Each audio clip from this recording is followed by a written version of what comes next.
On a huge mountain, in a big forest, there was a medium-sized meadow and a small pond.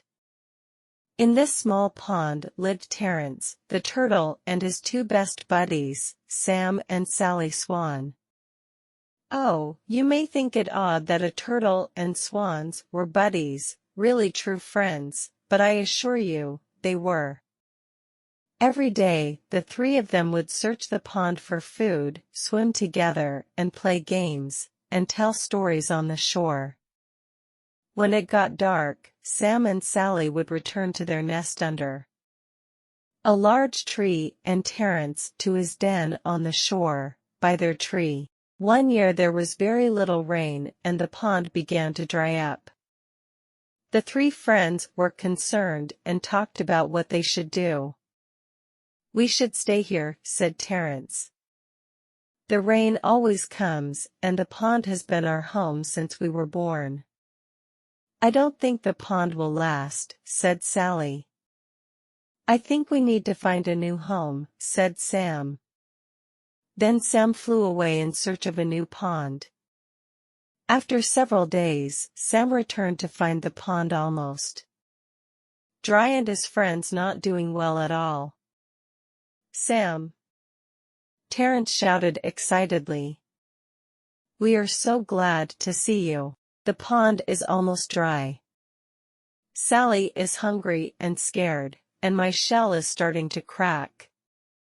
Did you find a new home?" "Yes," said Sam.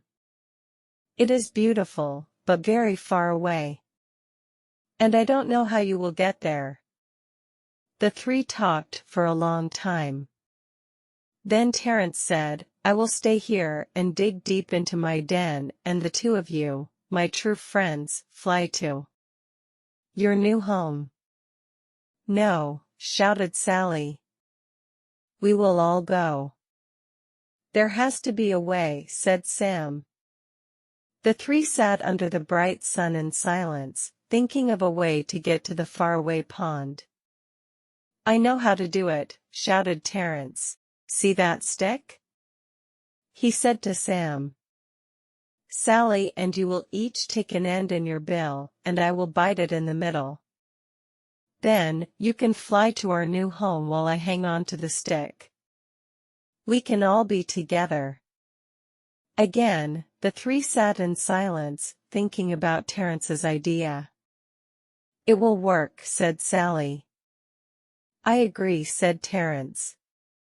"Maybe," said Sam. Sam looked at Terence and Sally for a few minutes and said, "Yes, I think it will work, but none of us can talk or open our mouths, no matter what.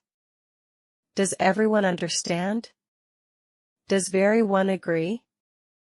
"Yes," said Sally. "I agree too," said Terence. "Terence," Sam firmly said, "it is most important that you do not talk or open your mouth. Remember, you can't fly." "I understand," said Terence. Within minutes, Sally and Sam each had the stick firmly held in their bills. Sam opened his mouth and bit down on the stick. They were off. Sally Swan and Sam Swan flew side by side, separated by a stick, with Terence Turtle hanging in the middle. It was a very strange, but funny sight. As they flew, climbing higher and higher, no one dared talk or open their mouth. Faster and faster, higher and higher, Sally and Sam flew. Terence was terrified. As they passed over a town, they could hear the people talking and laughing.